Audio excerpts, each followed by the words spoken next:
Gubernur Aceh Nova Iriansyah mengapresiasi kinerja jajaran Polda Aceh yang berhasil mengungkap dan menggagalkan penyelundupan narkotika di Aceh. Hal tersebut disampaikan dalam kegiatan barang bukti narkotika di Polda Aceh.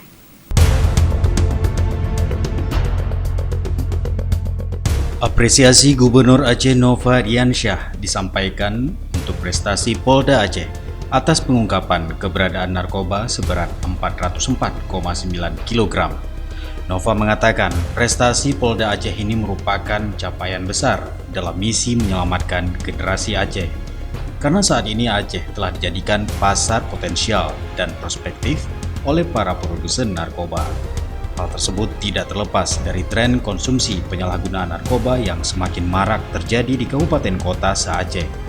Jika terus terjadi, maka 10 atau 15 tahun ke depan, Aceh akan mengalami kerusakan, baik kerusakan fisik, mental maupun spiritual. Gubernur menegaskan Aceh dalam posisi yang terancam bila pelaku pengedar tidak ditindak dengan tegas, cepat, dan keras. Perang melawan narkoba juga terus digelorakan oleh segenap aparatur negara bersama seluruh elemen masyarakat. Daya tangkal dan daya cegah terus diperkuat dari berbagai pendekatan. Pada kesempatan itu, Kapolda Aceh Wahyu Widada mengungkapkan sebanyak 404,9 kg narkotika yang dimusnahkan tersebut merupakan hasil operasi tim gabungan Bareskrim Polri, Polda, dan jajaran Polres Aceh selama awal tahun 2021. Kapolda menjelaskan Kepolisian Daerah Aceh telah melakukan kerjasama dengan berbagai pihak seperti Bea Cukai dan TNI Angkatan Laut untuk mengawasi jalur masuk via laut.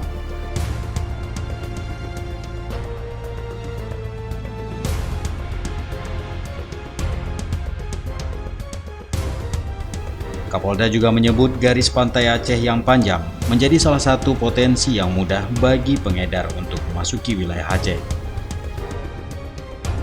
Turut hadir pada acara pemusnahan barang bukti narkotika tersebut, Pangdam Iskandar Muda, Majen TNI Ahmad Marzuki, Wakil Ketua DPR Aceh Safarudin, Kepala Kejaksaan Tinggi Aceh Muhammad Yusuf, dan sejumlah unsur Forkopimda Aceh.